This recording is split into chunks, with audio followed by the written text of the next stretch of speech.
Good afternoon and welcome. We're going to try and get started here today.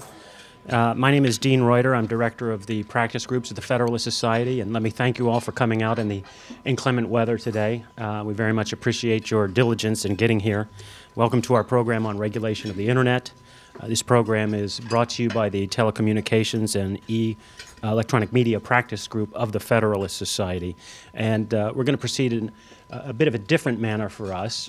We're first going to hear from FCC Commissioner Meredith Attwell Baker, and then we're going to have a panel that follows that. One of our panelists, Josh Wright, has not yet arrived, but he's on the way. So hopefully we'll have a full panel after the commissioner speaks. So in reverse order, I want to first introduce the moderator of our panel, and then I'll introduce Commissioner Baker. And let me thank both of you in advance for being here today. Our panel moderator is Scott Walston. He's Vice President for Research and Senior Fellow at the Technology Policy Institute. His research there focuses on telecommunications, regulation, competition, and technology policy. He's been published in any number of academic journals, popular newspapers, and magazines around the world. He's also a senior fellow at the Georgetown Center for Business and Public Policy and a lecturer in public policy at Stanford University. So again, Scott, thank you for being here. And now, let me introduce Commissioner Baker. Meredith Attwell Baker was nominated for a seat on the FCC, the Federal Communications Commission, by President Barack Obama on June 25th, 2009, unanimously confirmed by the U.S. Senate, something that doesn't happen much anymore, on July 24th, 2009, and sworn in on July 31st, 2009. So I think that makes you one of the newer commissioners. But let me thank you also for being here today and turn things over to you. You're going to speak for, and then take some questions, I think? Yes, that's correct. Great.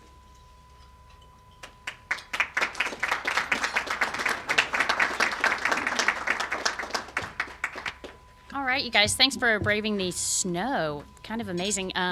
Appreciate it for your introduction. And it's just terrific to be here. I'm very honored to be here. I would say that you've planned a very weighty topic for the holiday season. We have sort of gone from Dr. Seuss to Dr. Scalia, maybe. But we've done the same thing at the FCC. So I appreciate the importance of the topic and your timeliness. And I know that we are keeping you all busy.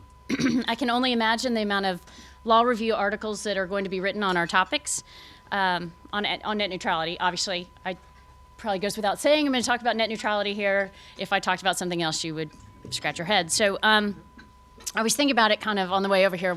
What are some of the topics that you might actually write about in your law review articles? Well, how about the ability of a federal agency to use a policy statement as direct authority?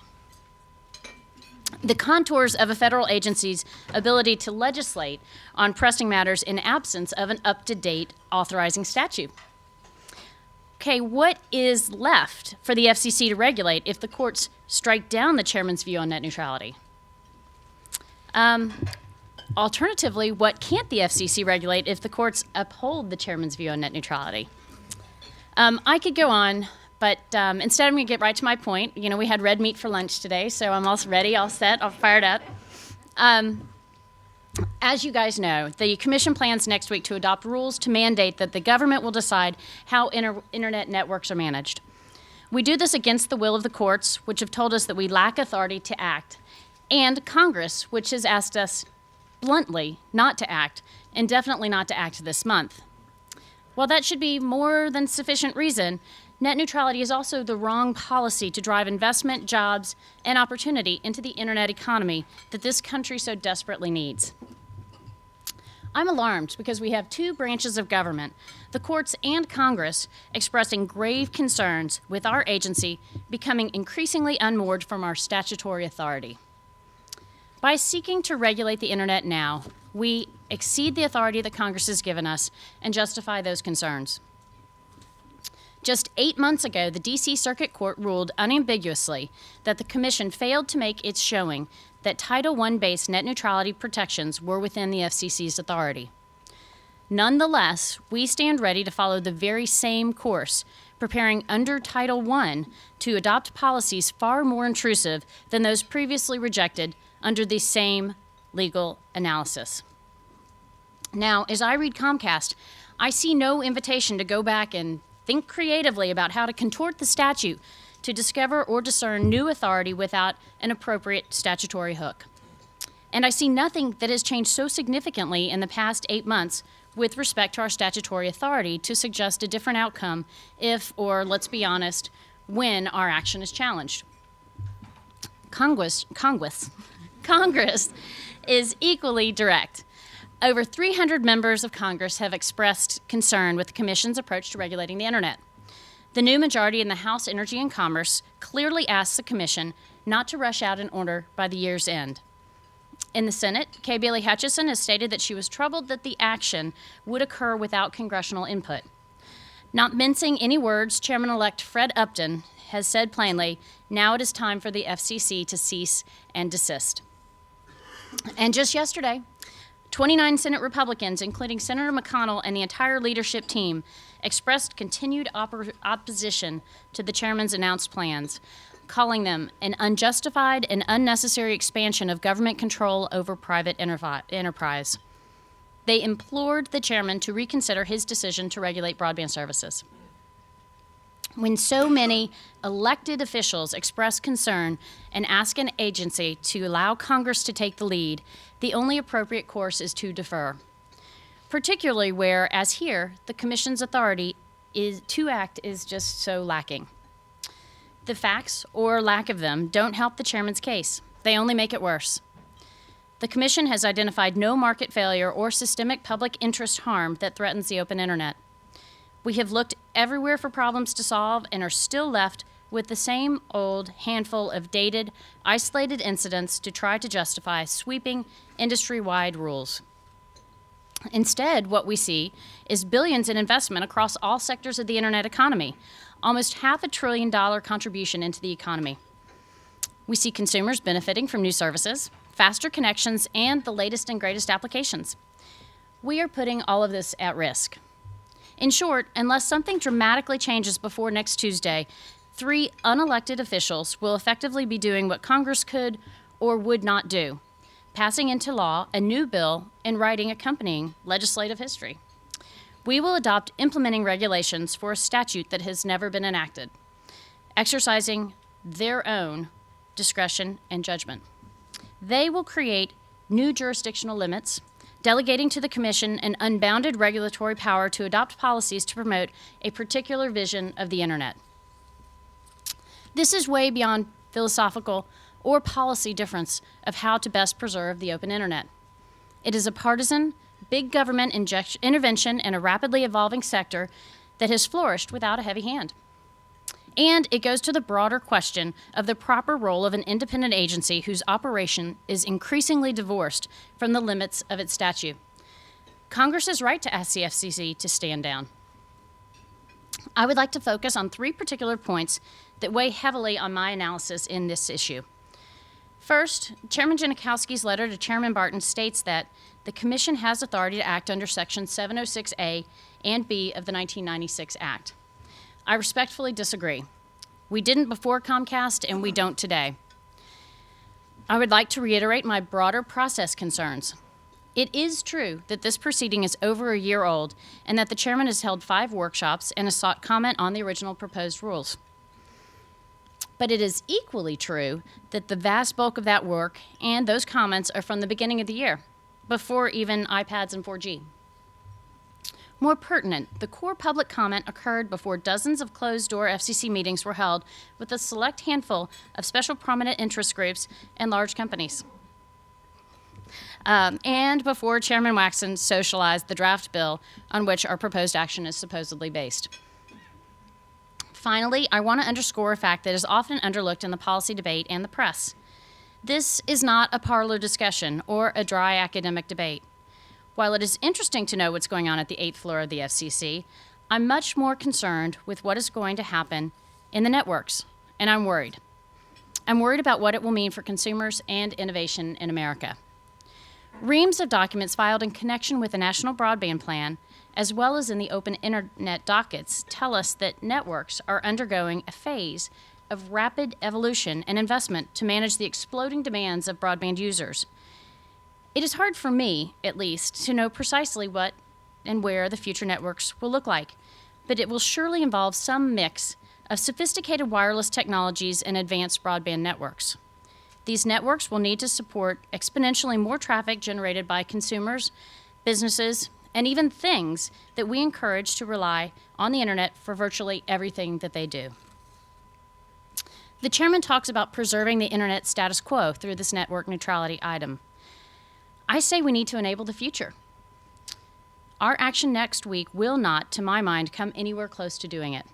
Indeed, it could do quite the opposite, discouraging investment and innovation, not only in the development and deployment of technologies and infrastructures, but also in the creation of new products and services that could benefit consumers even more than those we have today.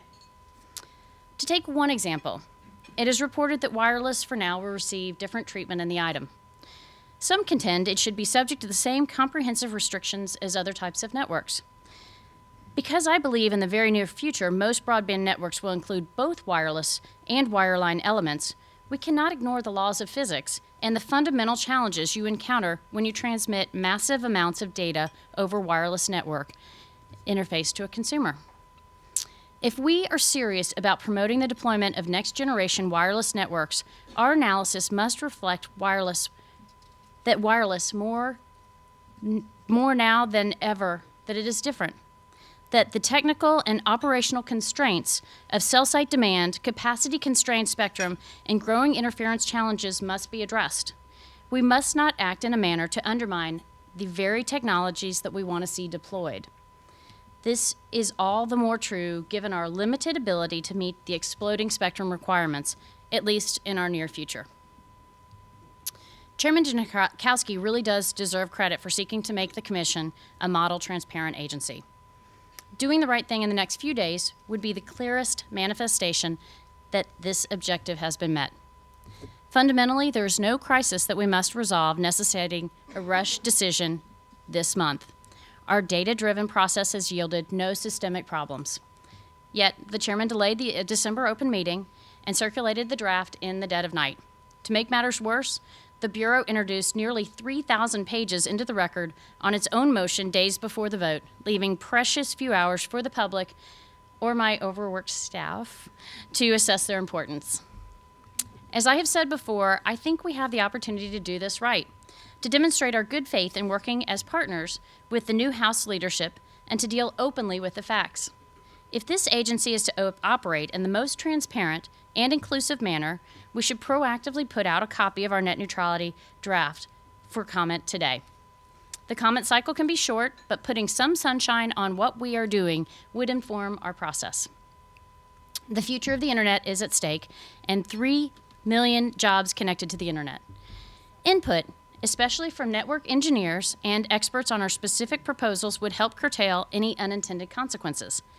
We should provide the time for a meaningful dialogue with all stakeholders that could be adversely affected by our actions.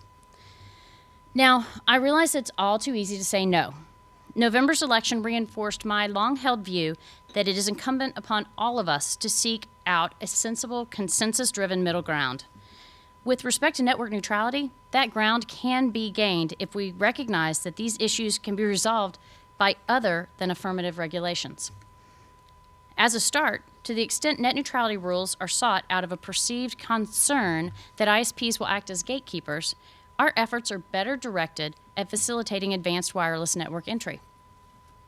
Beyond network neutrality, the Commission in March adopted a policy statement outlining a list of consensus-based projects that we can work together on, including broadband deployment and adoption, public safety, spectrum, and universal service reform. We should work towards implementing this action and this agenda proactively. I continue to believe that spectrum reform is an area of unparalleled opportunity for bipartisan action to benefit American consumers. Regardless of where we wind up next Tuesday, the chairman should close the Title II docket. By closing the Title II, the chairman can signal definitively that the internet sector, that our widely successful pro-growth, pro-investment approach to broadband under Title I remains the right policy for today and tomorrow's internet. We have a limited opportunity to work with Congress on a pro-jobs, pro-investment agenda. I hope we can refocus our efforts before it's too late.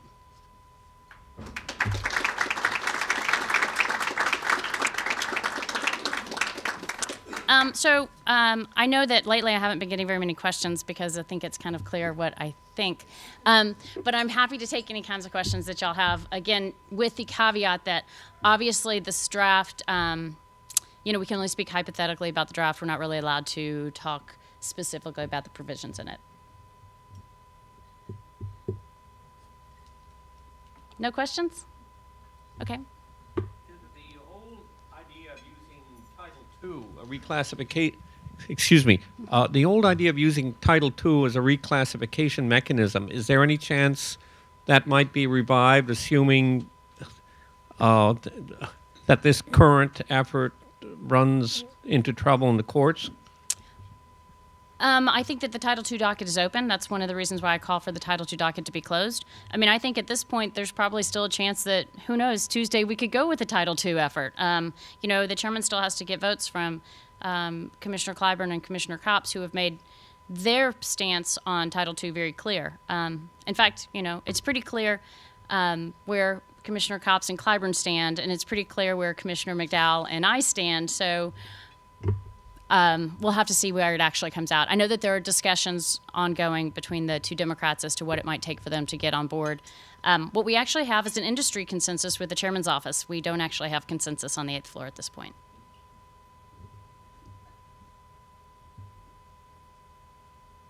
Sure. With respect to what you're saying at the end about a possible bipartisan approach in terms of spectrum, can you elaborate on that a little bit?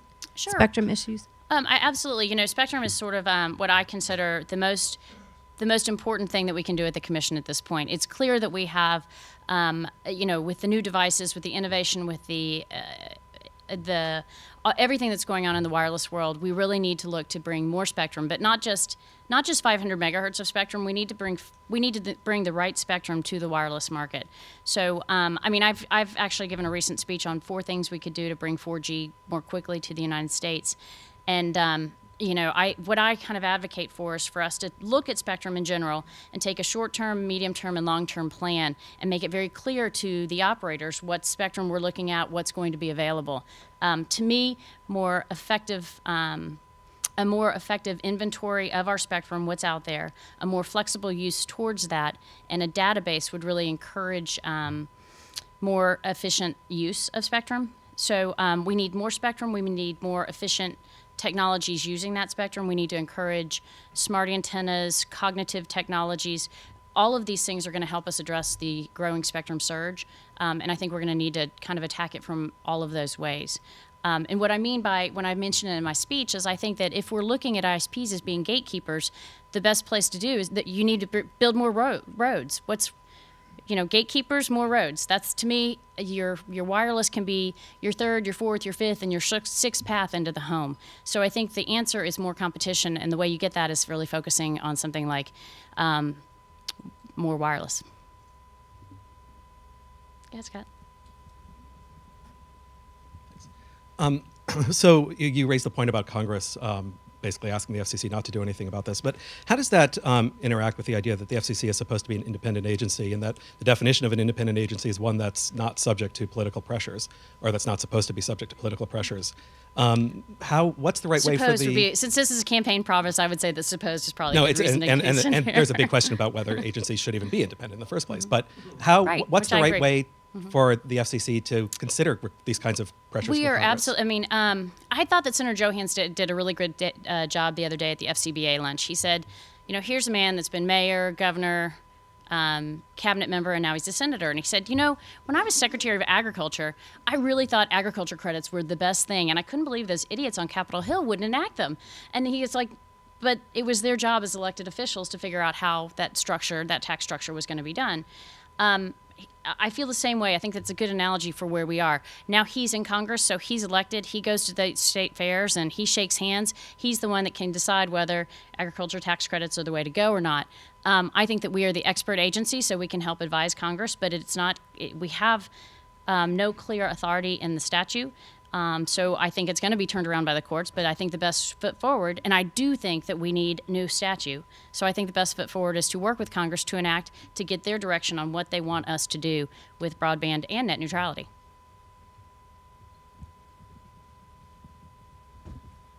I'm fascinated by your list of potential bipartisan areas of agreement because of what it left out, which is media.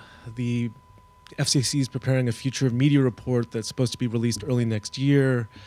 Media ownership rules that have been No, it's supposed to be released the end of this year. End of this year, soon. Well, whatever it is. Yes. And media ownership rules which have yet to withstand judicial scrutiny. Was the omission signaling a lack of consensus on that point, and any guidance as to what the future might hold in the media space? Yes. The leaving it off the list is the fact that there is not consensus. I think I look at the world as, I show the scars, as y'all know, from the digital television transition. And I look at this as the digital transition of content. And I think that media is really in a state of play that is incredibly dynamic and changing.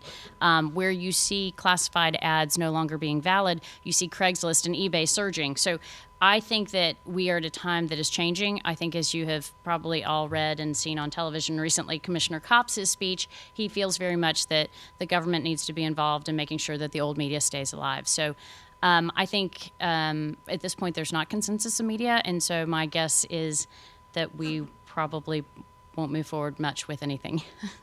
I think it's a good time to look at it. I just don't want to see the government inhibit what the changes are that are going to benefit consumers.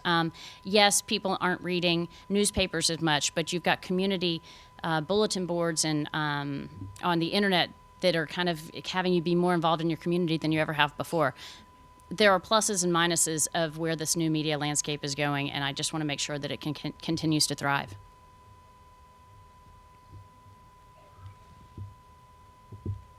Okay, well, with that, let's bring on the esteemed panel.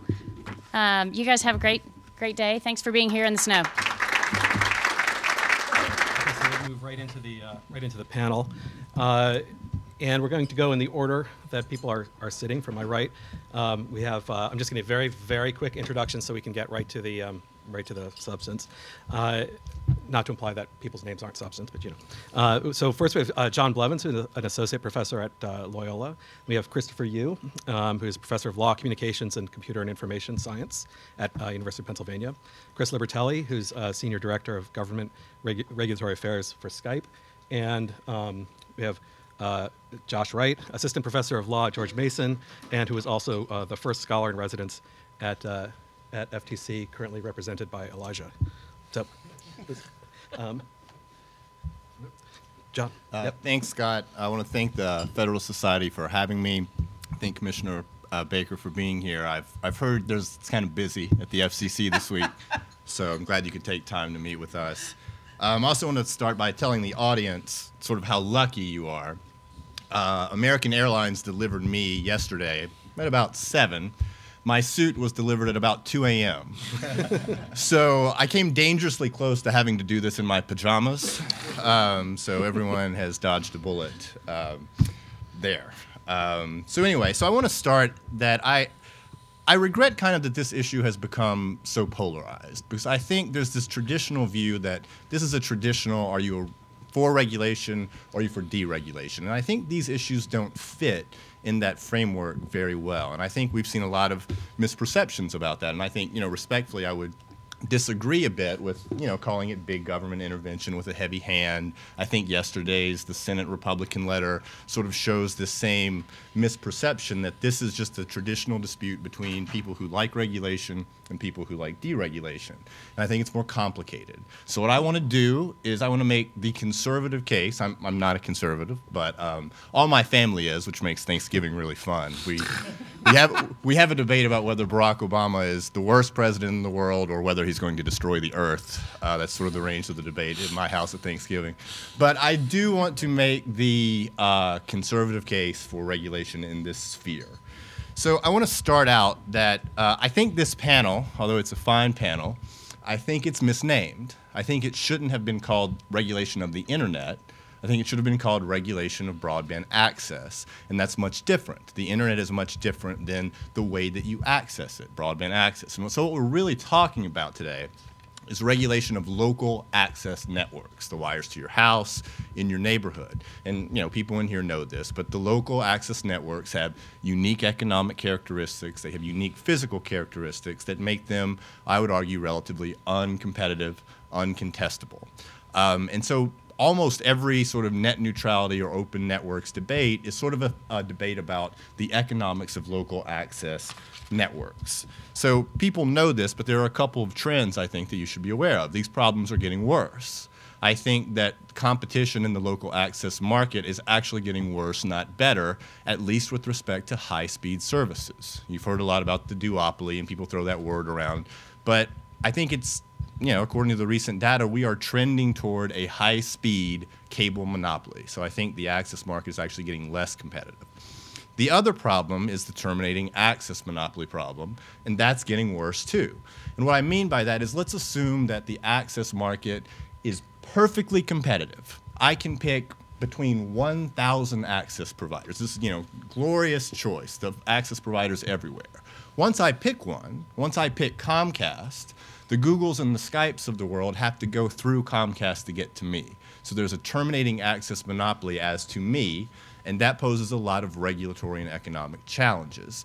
And I think the problem is companies like Comcast are now aggregating millions and millions of these terminating access monopolies, and they can leverage them in new ways. And I think that's the real story of the level 3 dust-up from the last 2 weeks, is being able to leverage this in new ways. So now that we have some clarity about kind of what we're talking about, I want to make the conservative case, and I want to make sort of a libertarian case and sort of a Burkean traditionalist case. I'm a big Edmund Burke guy. He's a good guy.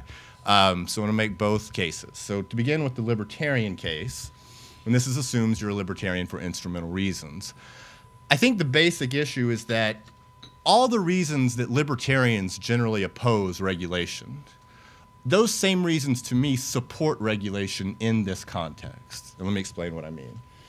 If I'm a libertarian, I say I oppose regulation, for some of the reasons Commissioner Baker said. It stifles markets, it stifles innovation, it distorts markets, all that stuff. I think here, however, with respect to the local access markets, the lack of regulation is what stifles innovation. The lack of regulation is what stifles growth. I mean, this is not an old school spectrum-style command and control regulatory regime we're talking about. This is a regime that's designed to promote innovation, designed to promote growth, and we've seen there are enormous benefits, growth and investment and innovation benefits from keeping the internet as an open platform for permissionless innovation. And we don't want to create a world where application developers, innovators, and users have to start seeking permission from carriers. That has negative benefits for, negative effects on innovation. And there's sort of a tour de force. So Stanford law professor Barbara Van Schevick has written a book outlining all this. I'm very jealous of her because she sort of combines computer engineering with economics, and being a law professor, sort of a triple threat. Same reason I'm jealous of Christopher, because he's very good at all that too. And sort of insanely productive, and I'm very jealous of on various fronts of that. But she sort of lays out all these reasons why when you deviate from regulating these access networks, when it's no longer an open platform for innovation, lots of bad things happen. So again, the point is, this is a regulatory regime designed to promote innovation and growth. It's very pro-market oriented. A second reason, if you're a libertarian, I don't like markets because I think markets have better information than governments. And this is sort of the traditional Hayek, markets just of decentralized participants have better information than government regulators. I agree. I think that's a very strong point. But I think that exact same point, if you're worried that government doesn't have the same information as decentralized markets, that same concern applies to centralized carriers. If you stray from a world where user choice matters, there's no way that these carriers are going to, if they are picking winners, they lack the information that decentralized... I forgot to tell you, I'm going to give you a 1-minute warning. That was that. Oh, good Lord. I'll be quick then. But so the information costs are a problem, and carriers have a terrible record in this. AT&T famously rejected building out the internet. They thought it was stupid, thought it wouldn't work. They don't have a good record. And last quick point, I oppose regulations because it leads to more regulations. I don't think that's true. I think if we regulate here at the local access networks, you can deregulate a lot of other markets, application markets, voice markets, and so on. So I'll really quickly make the Burkean case, the traditionalist case. The Burkean argument is simply that regulation has always been around, and it's worked really well. And if you are Burke scholars, you sort of know that what's most compelling about Burke is not that the past is better, it's that the past is a strong epistemological guide to what works, what's tried and true. And regulation has worked in this sphere. We don't need fancy pants abstract theories, Burke says. You know, that Rousseau guy doesn't know what he's talking about. Let's look at what's tried and true. And this has worked. Regulating these access networks has worked, and it's generated innovation. And that's the story of Carterphone, and that's the story of computer inquiries, and that's the story of limiting access fees, and that's the story of, you know, dial-ups and open access and all that. So this has worked really well, and I'll close it up. So we are benefiting today from the fruits of past regulation. And I hate to see the fruits of past regulation cited to justify dismantling it. And I don't think these decisions, you know, as the internet's going to change, who decides? And I think leaving that entirely, with no supervision at all, to the private carriers is fundamentally unconservative. And I think that it's inconsistent with what is proven, tried and true, and what has worked. Great. Thanks, John. Chris? Thank you again for inviting, as John said, I'd like to thank Dean Reuter, the Federalist Society, David Ray for inviting me. I'd like to pull this up to 37,000 feet, which is, there's a lot of details in the order and on what's going on in the different policies. The bigger thing that strikes me is how should we be thinking about this? And what strikes me in, John set me up very nicely, when I read broadly across many different ways many people think about the networks, is they talk about it in very different terms than dominates the current policy debate. So what do I mean by that? There's a disconnect between the way engineers talk about networks and the way people in DC talk about networks. So they talk about, engineering community talks about the internet as a 30-year-old technology that was designed for an economic and technological world that is completely different from the one that it's being asked to serve today. It was a military network that prioritized survivability over things such as efficiency, cost allocation, cost accountability, and different aspects that even the engineering community recognized would be prioritized 180 degrees the other way if they knew it was going to be a commercial network. Second, it doesn't handle many of the functions that we're asking it to do now well at all. In fact, things such as mobility, security, what they call multicasting, that is serving video to multiple customers, it was designed as a point-to-point individual communication network that doesn't actually scale to broad-scale mass media distribution well. Complex topologies.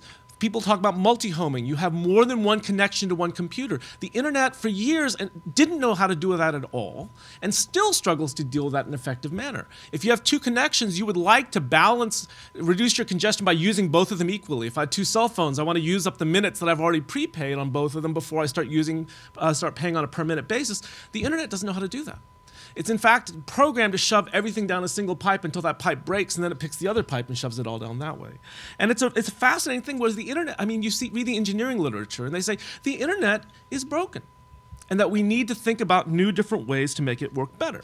I'm actually involved in a grant from the National Science Foundation that's part of a broader program called the Future Internet Architecture, where they're actually funding at a fairly high amount of money to explore how we would redesign the internet on a clean slate basis if we didn't have it, if we were building it from scratch today. They're actually, the EU is funding the same thing. So I mean, we talk about this as carriers and invested interest in all this.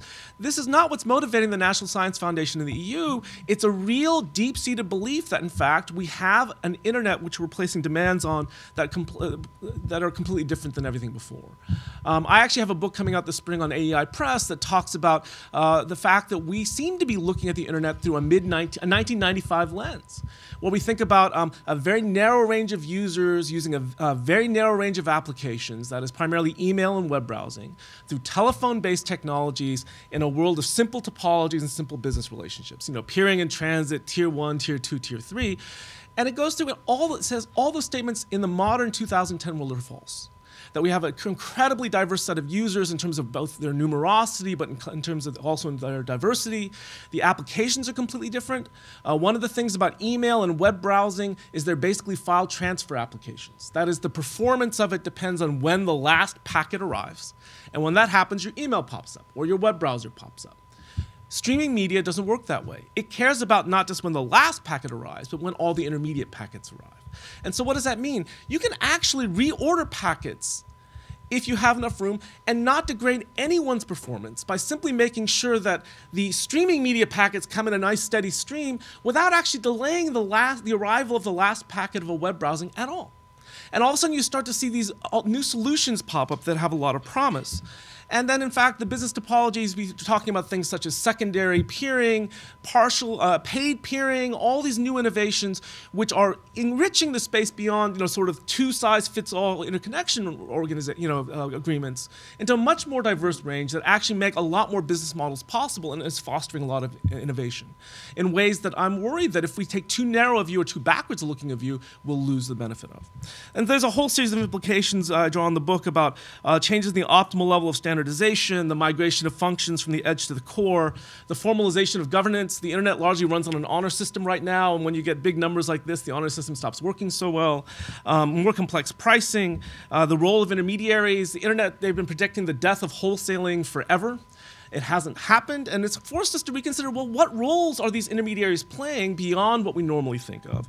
And this, in my opinion, that the change of the nature of competitions as markets mature and change are very, very interesting subjects that suggest that many of the changes we're seeing in the market may be the natural attempt of network providers to meet a user world and application world that's incredibly diverse and more diverse all the time. And of course, they're doing different things.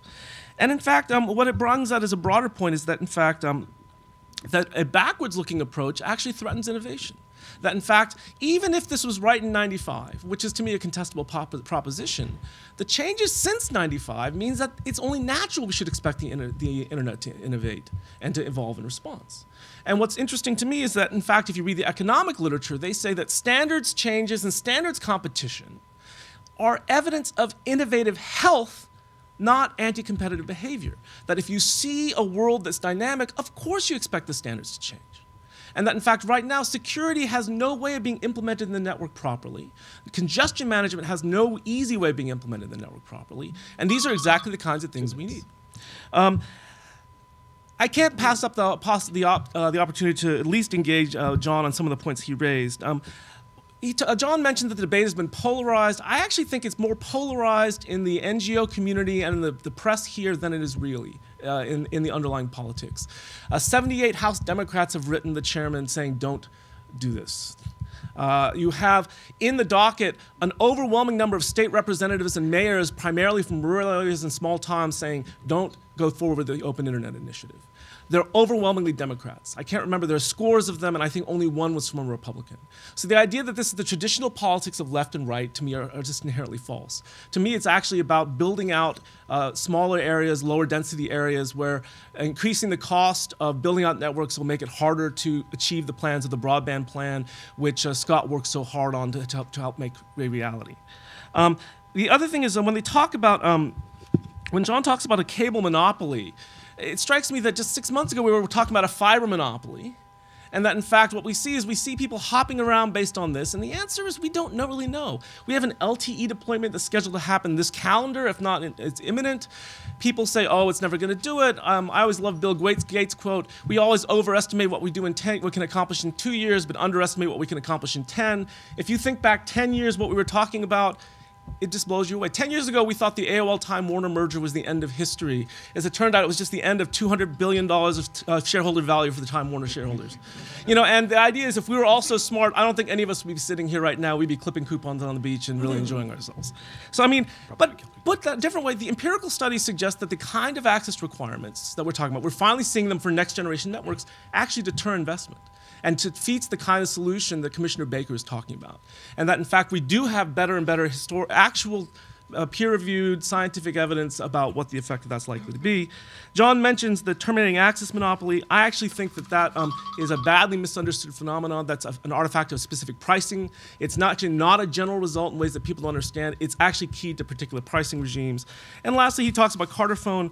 What you see is in the studies is that things like Carterphone matter for particular market structures and particular technological environments. And that the world we're in is not the RJ11 jack where everything works through one interface. We see a much more diverse world. And those kind of solutions, just because they work in the past, should not automatically lead to the assumption they'll work in the future. Good. Thanks, Chris. Another Chris. Thanks a lot, Scott.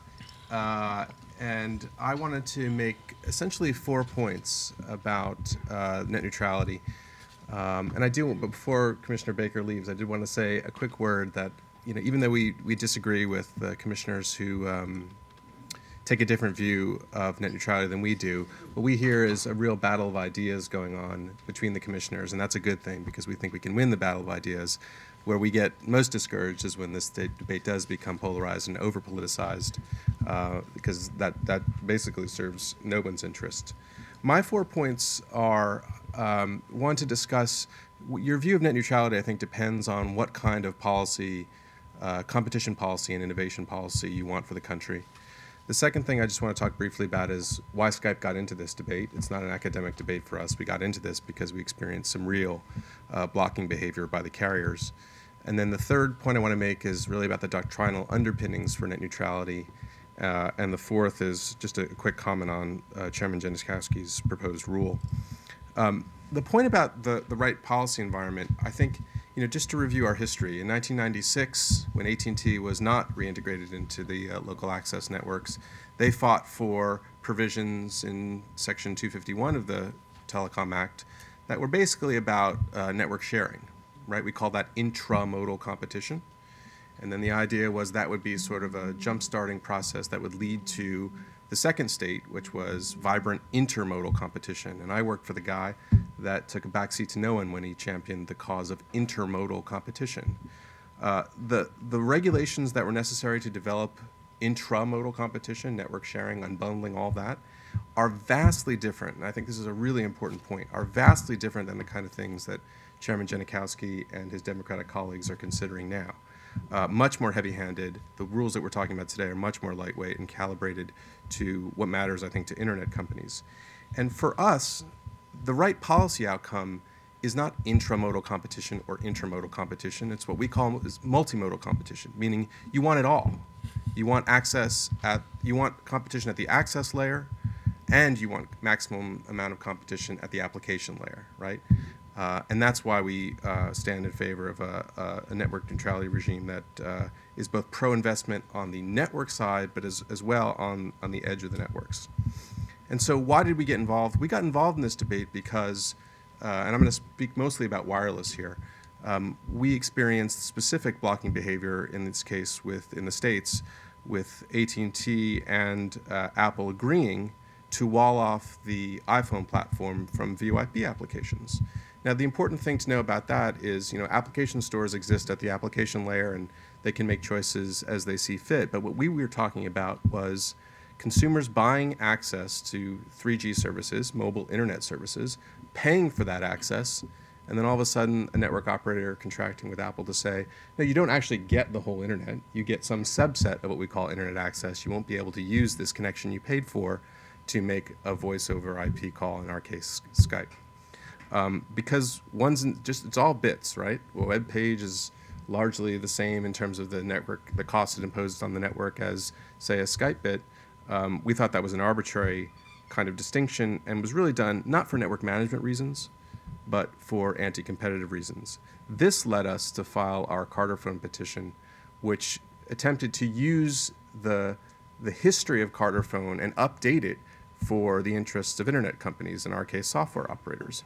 And what we're looking for out of that docket, and I do take issue with the idea that it's only been a year of comment. We filed this petition back in March of 2007, and there's thousands of pages of information about the way network operators have behaved in the wireless space, that it's informing the Commission's deliberations. So we think the no blocking rule that is under consideration at the FCC comes with a large amount of factual support and should be adopted.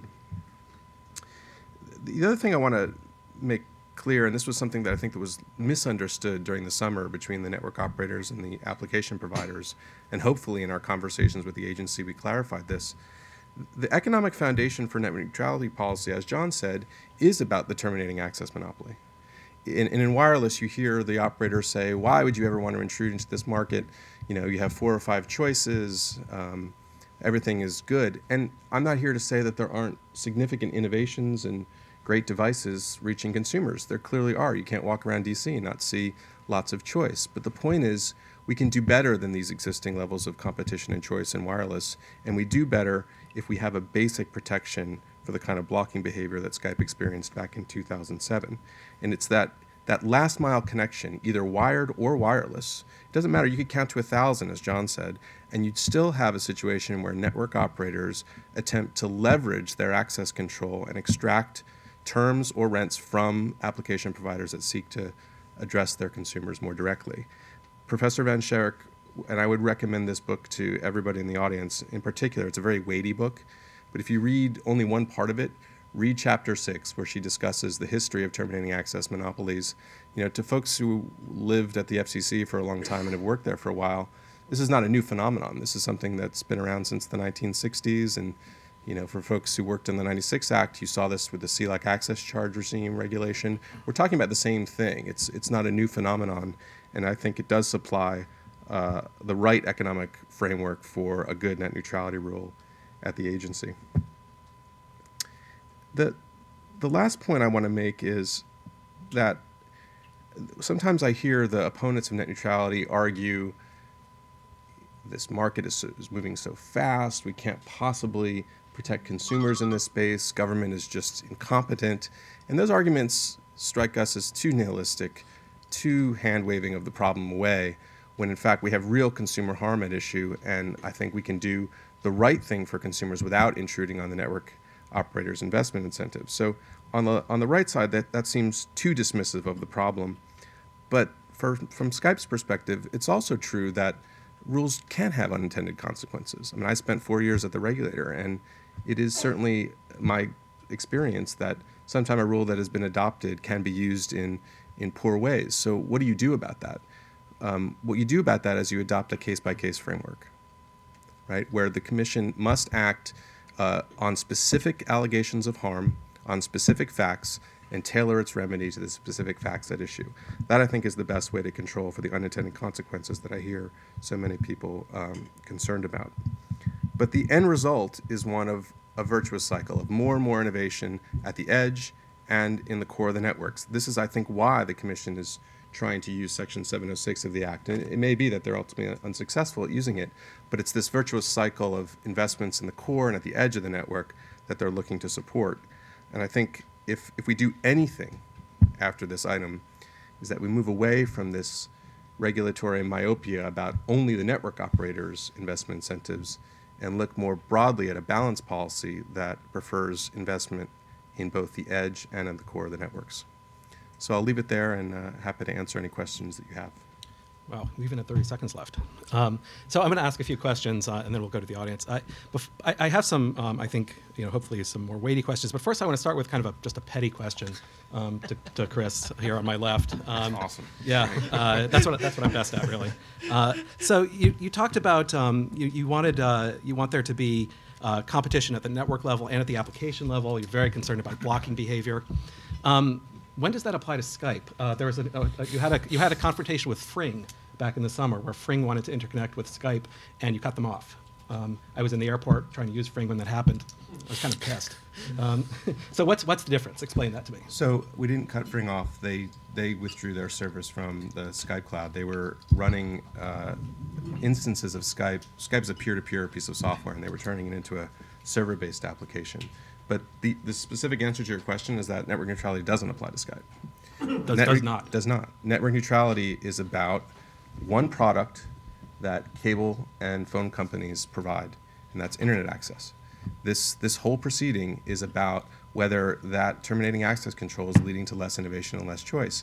If you look at the economic characteristics of our service, all we do is get up every morning and develop software, right? But what if somebody it is wants not to a build a service to capital-intensive connect with your industry. customers? There are no sunk costs. These aren't services that are like the network operators' services, right? So nobody should be able to connect to your customers, your millions and millions of customers. Well, so on that score, I mean, we offer connections to all of our customers, and we have an open API program. So it's not as if there aren't connections into the Skype cloud. But this conflation of what's happening at the application layer to what's happening at the access layer is designed to basically say, well, you be careful what you wish for. And I guess my point is that regulators have agency over this. They can decide how far the regulations go, and there is no reason to regulate the application layer, but there is evidence that we need to have a lightweight regime at the access layer to stop the kind of blocking behavior that we've experienced. And to be fair, I was equally pissed when I couldn't use Skype on my iPhone. So, see, but if I could chime in and add a little bit to that, and I think this really gets back to a point that I think Barbara Van Schevick makes in the book. There's a big difference between the competitiveness of the application market and the local access market. I mean, progressives don't like going around regulating everything. I have regulation for you and regulation for you. I would prefer to let markets work too. And there are sound economic reasons not to get involved in that. Skype, what are the entry costs to getting into that market? I write software and I put it in. I don't seek permission from anything. So even if I don't know the details of that, but even assuming the worst, why does it matter? Let the market figure that out. Facebook was designed in a dorm room.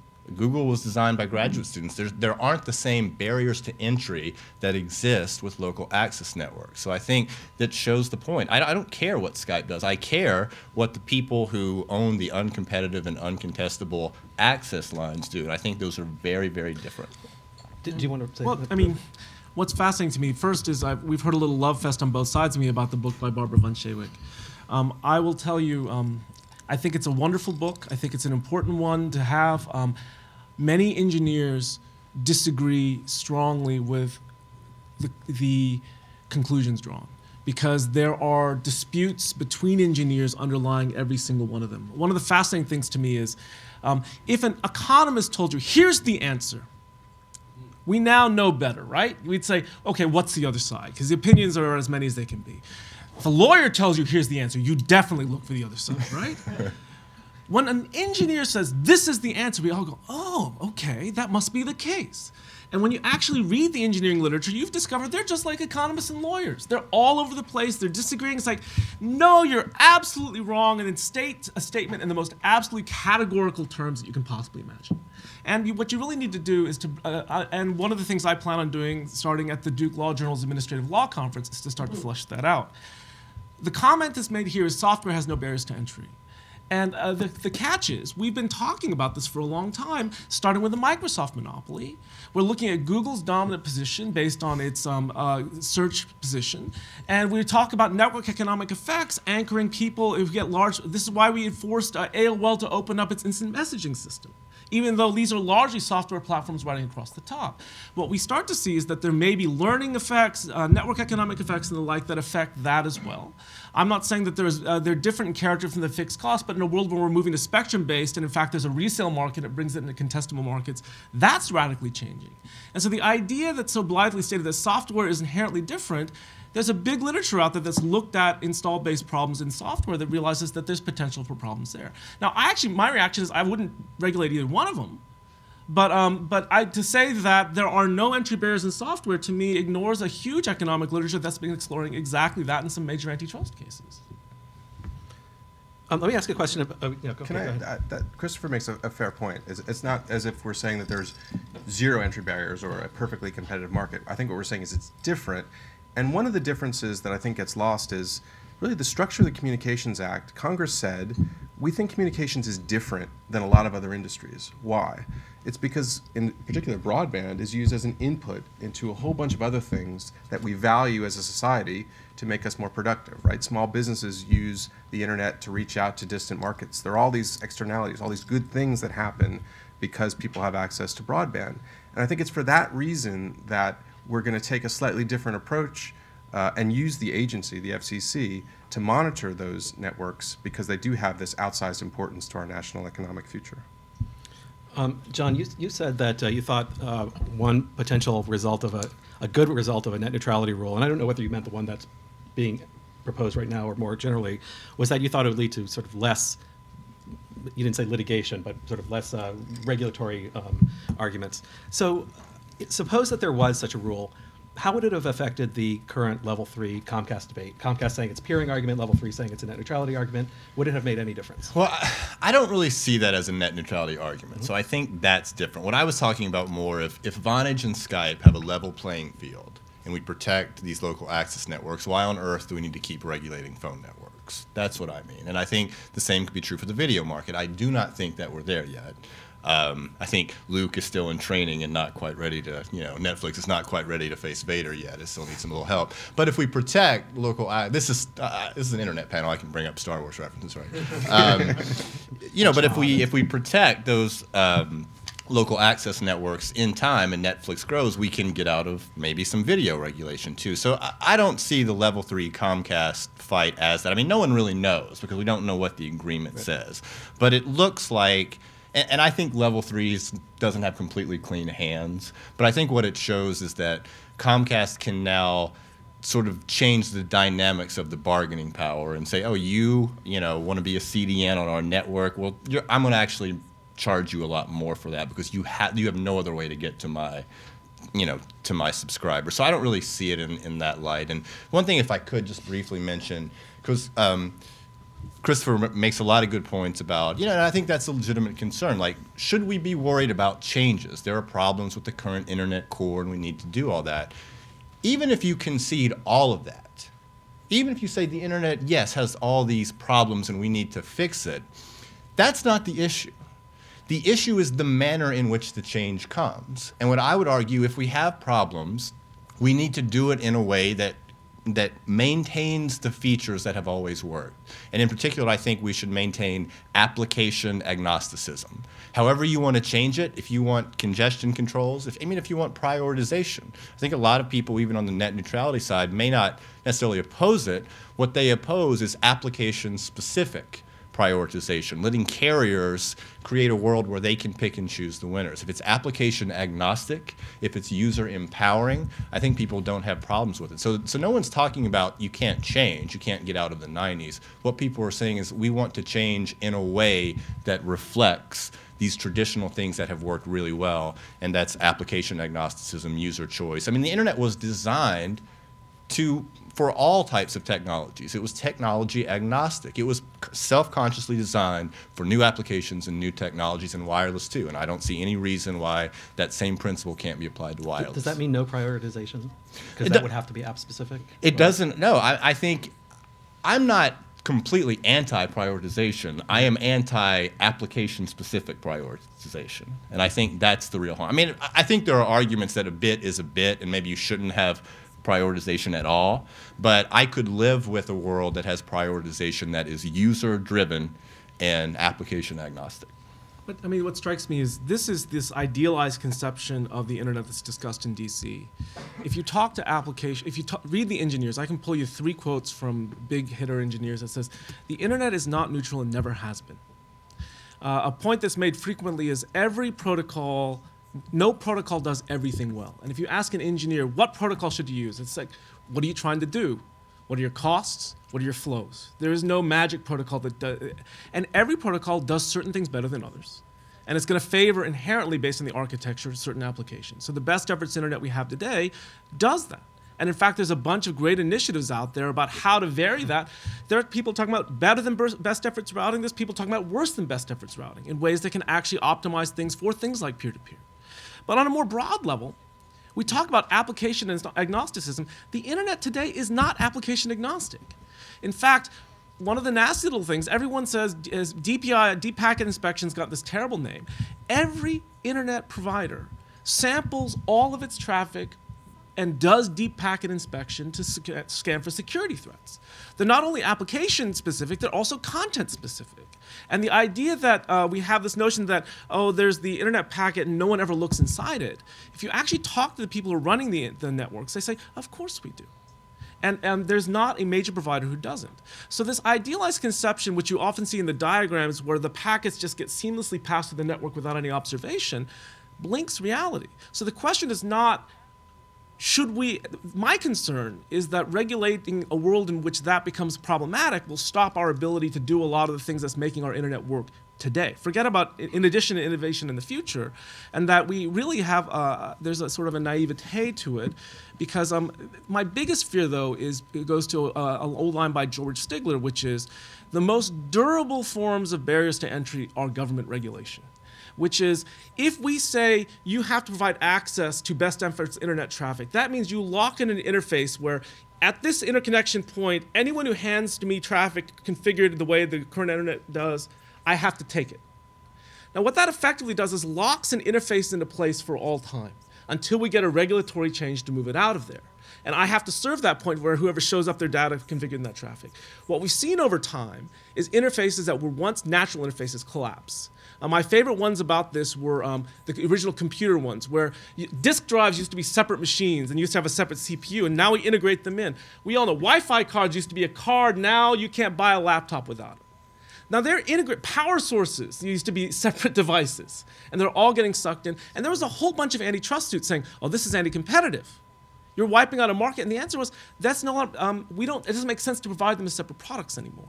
We saw this with broadband where, in fact, it didn't make sense when you had a dial-up network, they were just passing through tones. Now, when you saw DSL and cable modem, they started making their own ISPs. They were becoming their own ISPs. Why? They had to create a data ring within the head end of the central office to hold the packets.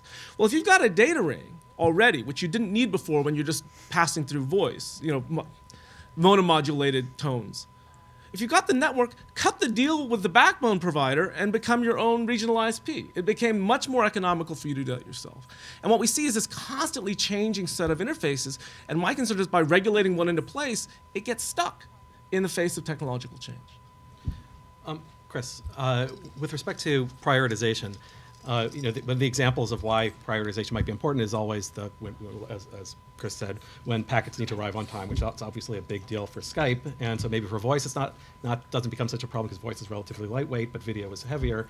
How would Skype like networks to deal with potential congestion issues? And assume you can't just say they should invest more, even though that might be the answer you want to give.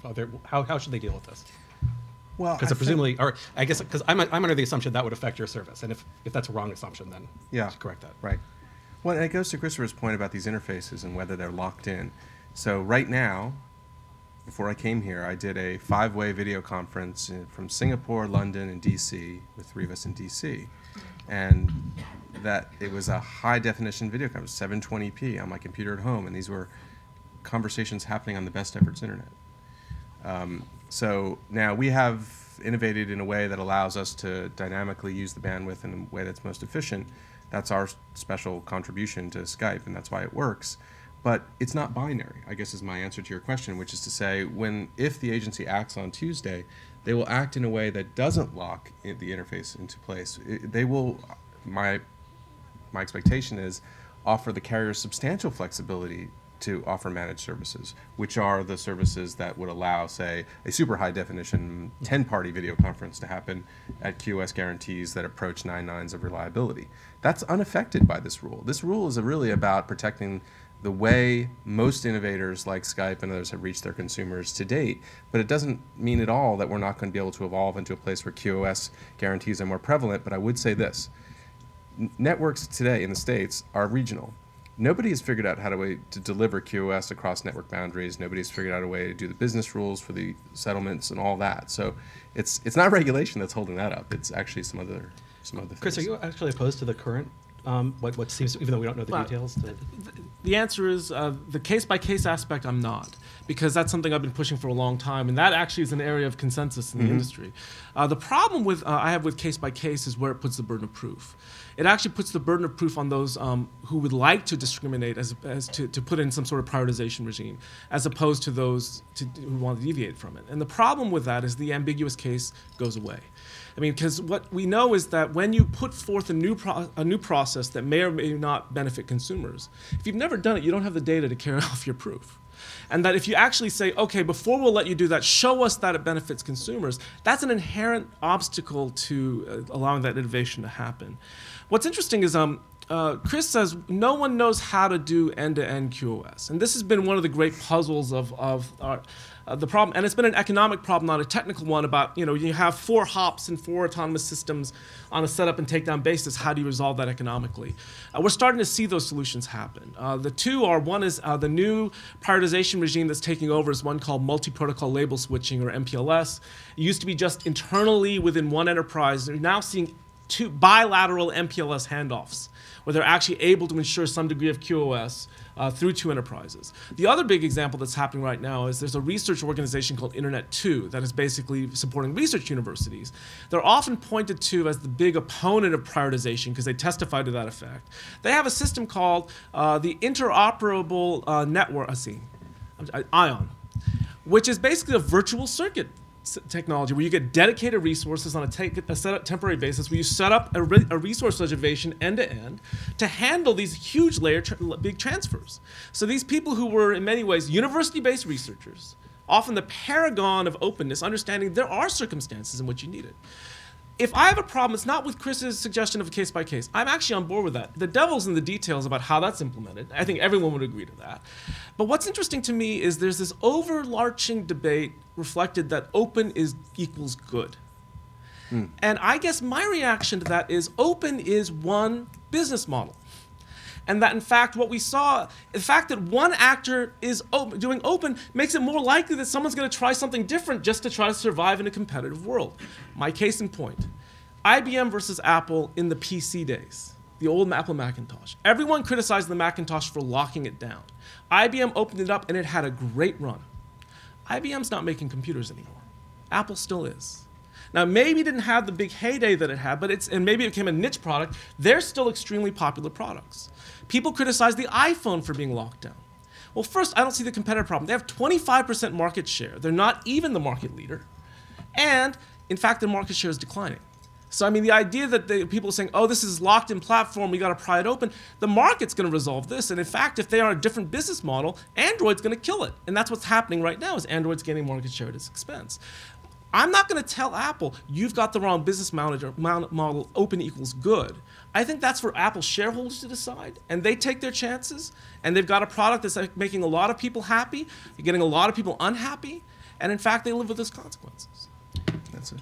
Well, I mean, I think this gets to the heart of it, and I think what is true for the market for chicken nuggets is not true for the market for access networks. And I think, yeah, the market will sort this out, and it can be open if there are low entry costs and all that. I mean, the things you cited, computers, devices. It's a lot easier to compete in that than competing with local access lines that were built 100 years ago with subsidies, the fixed costs have been recovered many times over. With protections from competition and all the characteristics that local access networks have. And it's just not, I don't think you can cite markets that are have inherently lower entry costs and these characteristics and say, because those markets have these issues, we can apply that same reasoning to the local access networks. I just think that they're fundamentally different. Let's take some questions if anybody has any. Yeah, back. I'll wait for the mic, which is coming. I haven't heard any discussion about antitrust. Is that an issue? Chris? Well, Monopoly? antitrust is extremely limited in this space by the Trinco decision. I mean, basically, Trinco said access disputes require the kind of intensive oversight that Philip Arita talked about on the essential facilities doctrine, and that it's more properly the province of regulation. And so in terms of the actual institutional locus, most people think that it's now going to happen in agencies, not courts. I actually have a lot of writing on this saying, though, I think the principles developed in antitrust should be the stuff, the substance that becomes the heart of the case-by-case analysis, which is basically what we're talking about is some form of vertical exclusion. That is, someone uses, whether you call it the essential facilities doctrine or a problem of vertical integration, that someone like Verizon, who has a legacy phone model, is going to protect its its services legacy against Chris's company. And we have a huge literature, case law about what those standards ought to be. And figuring out when that's likely to be a problem and when that's not is the perfect stuff for antitrust substance, although the form is likely to be regulatory. I agree with a lot of that. And there are 2 points that come out of the last few minutes that I think are really, really important, having worked on this issue for about 10 years. There's nothing inherently more pro-consumer about open than there is about closed. What this debate is about is whether consumers should have a choice between open or closed. And here I'd point to Professor Tim Wu's recent book, The Master Switch, where he sets this debate up. In the very end of the book, he talks about the difference between Apple and Google, and I think that's the whole ball game. But the issue is preserving consumers' ability to choose one or the other platform. I mean, I happen to like this platform. There'd be people who like others. That's I think the whole ball game, and so yeah, I'll just leave it at that. And if I just quickly on the antitrust point, I think I agree with what Christopher said about the Trinco doctrinally. I think that's a really good point. I also think that people who are sort of for net neutrality are worried about a lot more than just anti-competitive stuff. That's true. I mean, I think that one of the things, let's say that you're a network owner and you have the purest of motives and you're doing congestion management, and it has a lot of effects. It has a lot of externalities, negative externalities. That's not something antitrust addresses, and I know there's a literature on sort of what's the relationship of antitrust and suppressing innovation. I think that's hard too. So we're worried about innovation, and we're worried about harms that come from actions that aren't necessarily anti-competitive. So it's a broader set of harms. Do you think the proposed net neutrality rule addresses the things you're worried about? I guess we'll see. No problem. It occurred to me, two responses to some things that John's has said. One, he talks about leveraging legacy investments. That was true for the last round of bandwidth expansion. DSL and cable modem service did. Fios doesn't. LTE doesn't. Fios is $24 billion to show it. And you're talking about $20 billion in the LTE. Those are new investments. And that, in fact, when you read the literature about what you have to do to the nodes to upgrade from 3G to 4G, they say these are forklift changes, not software configuration changes. So, there's real money on the table, and it's not just milking what's gone before.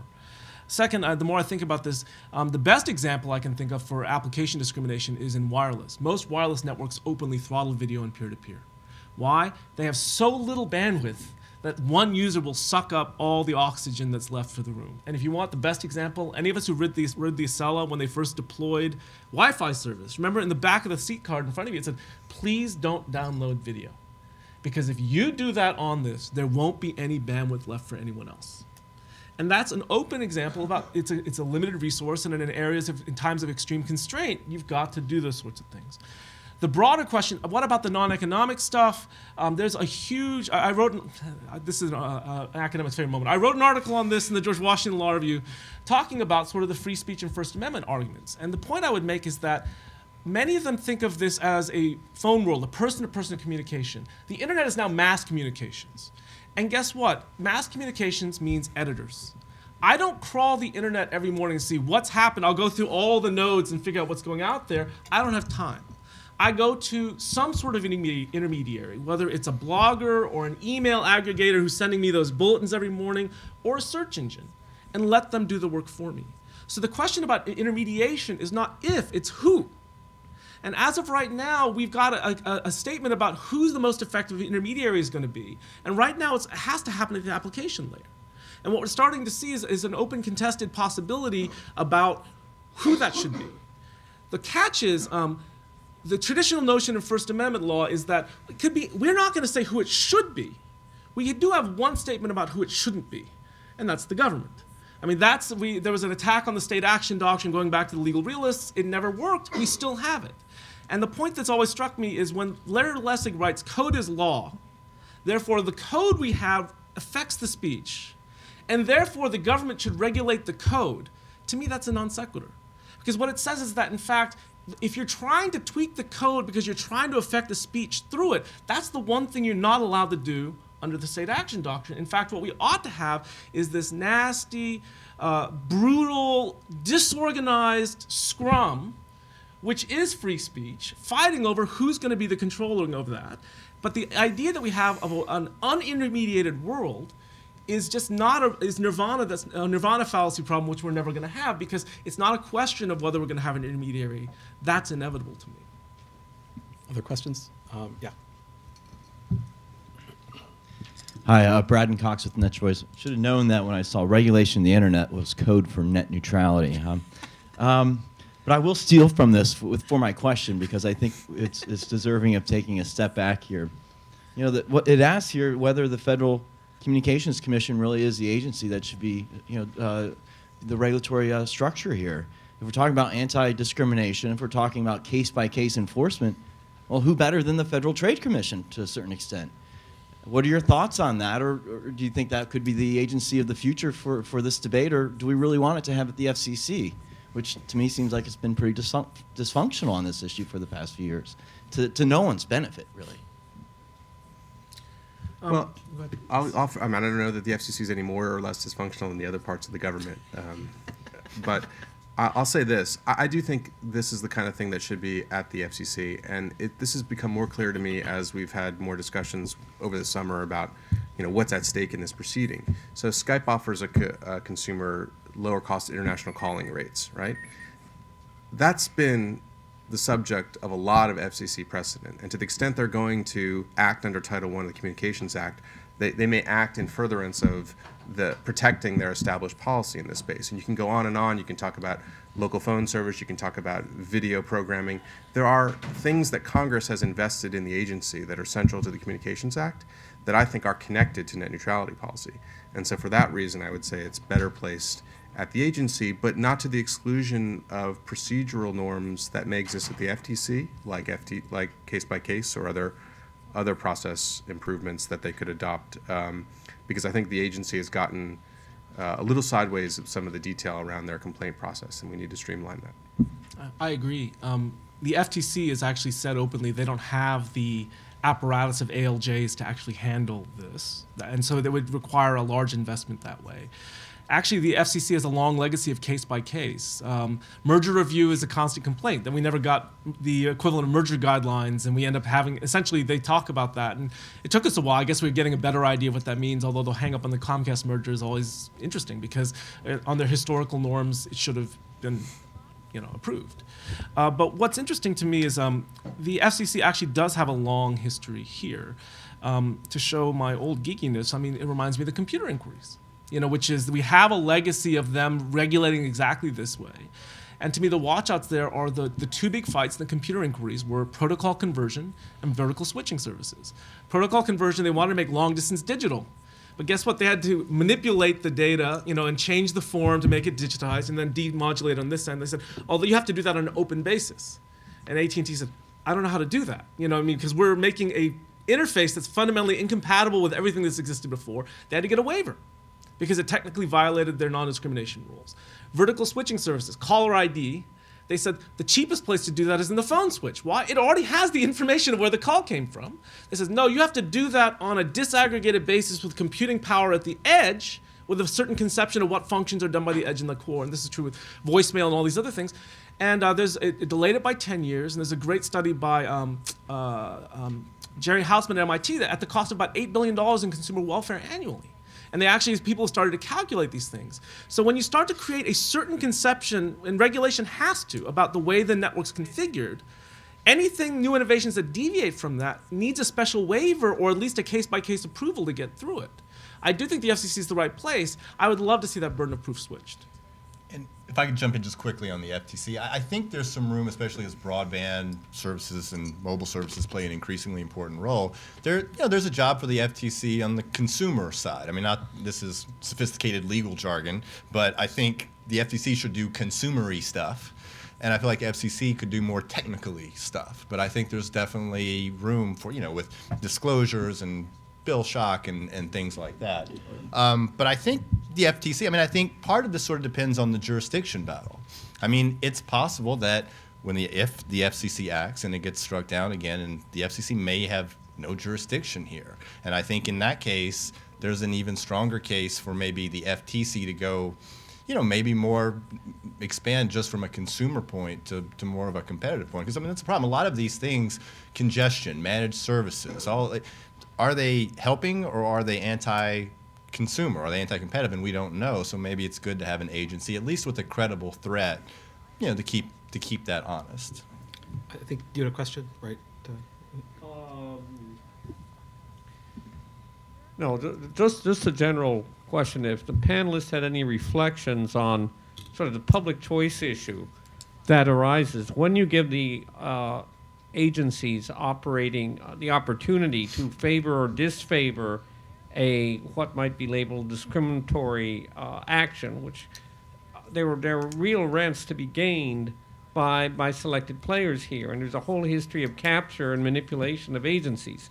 And given the financial interest at stake, isn't there a real danger that you sort of rent-seeking and non-neutral factors may play a role in decision-making in individual cases? Yeah, I think it's a fascinating question, and I think what's so interesting about net neutrality from a public choice view is that it sort of contradicts what we would expect. It almost reaffirms my faith in government a little bit, and that what rule, traditionally, and Tim Wu's book is good on this, like regulations they doomed FM radio and they hurt early television, and regulations suppressed a lot of new innovators. That's true. But here, these rules sort of are adverse to the more established players that you would think would capture the agency. I mean, the Bells have been doing this for 100 years, and cable, it throws its weight around too. I mean, all due respect with Google and Skype, but I mean, they just don't have the same sort of apparatus, and so I think the idea. So what is your plan for capturing the agency? I mean, somebody referred to us as an internet giant. I have to say, the guys in Estonia were like, "What the hell? When did we become a giant?" So I think that's reassuring that if this is a public choice capture, who's capturing it? Why would we think these internet companies and public interest groups have captured an agency up against the weight of industry? I think that it's a fascinating, and this was very clear to me over the summer when we were trying to talk to the agency about what the right balance was. The project that we're going through is essentially about protecting entities and interests that aren't present in Washington. And that's very hard to do. And to the extent Julius Janikowski's had a difficult time, I think it's that core problem. He's sort of, it's very easy to get the view of the Bell companies and the cable operators because there's a handful of lobbyists, or thousands of them actually, where you can go and find out. But to know what the next mobile innovator wants to do on a mobile platform is really hard to do, and therefore it's hard to protect, and that's why I think it's complicated. And they're not represented. I mean, all the debate can be tagged almost to the day of when Google established its lobbying office. And that's of the whole network neutrality debate. And they funded a great deal of the debate on the other side, the president of the New America Foundation. And oddly enough, I'm going to say, maybe this is normal. And it is the public choice problem, which is, I actually think that most of this is not about benefiting consumers. That my hard-nosed view of this is about, I'm a Verizon customer. And so I would essentially vertically disintegrate the back end any content provider can get to me. Do I expect my rate to go down if that happens? Well, that's large. I had two choices before that happened. I have Comcast and Verizon. I had two choices the day after that happened. And anyone who does oligopoly pricing theory expects my price isn't going to change one bit. What this is about is once they've extracted that rent from me, which is their incentive to do is not going to change, how does it get divided among the upstream players? And in my interpretation of what's going on now is an attempt to use regulation to change that space instead of letting them kill each other. The policy guy in me says, I want them to kill each other. Should be a god-awful mess. I know Chris doesn't want them to kill each other because he's a part of that, but there's a give and take in that of fighting over that value chain. And the reality is it's bizarre. One of the most interesting things about my time I spent in Japan this summer is the policy environment here is completely different than it is in most parts of the world. At this point, if you look at Google's market capitalization is larger than the entire cable industry combined. And so what you start to realize is that in terms of this fight over the value chain, the content providers are doing very, very well here. Different ones doing very levels, but in general. In Japan and Europe, it's very different. And so what you start to see is different policy battles playing out in different ways. I actually think this is an attempt to use regulation in exactly that way. So we're completely out of time, but if each panelist could give 15 seconds, one statement that sums up what you want the people to take away from your points. Let's start on this side this time, Chris. The takeaway point for me is that when Tuesday comes and goes, if the policy is one that encourages investment and innovation at the edge and at the core, we will have succeeded.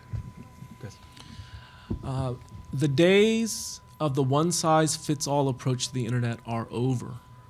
And that, in fact, it's not a question of open versus closed. We should expect to see both existing simultaneously, and we shouldn't bring one conception to the party from either perspective. Yeah, I think permissionless innovation has proven an enormous benefit for society. I hope the order does that, and I think the issue is not so much should things change, but should they change in a way that reinforces these traditional, I would say, Burkean almost principles that have proven so valuable and that have worked really well. Okay, well, now that I've managed to reduce everybody to just a quote rather than any substance, please join me in thanking the panelists for what I thought was a very interesting discussion.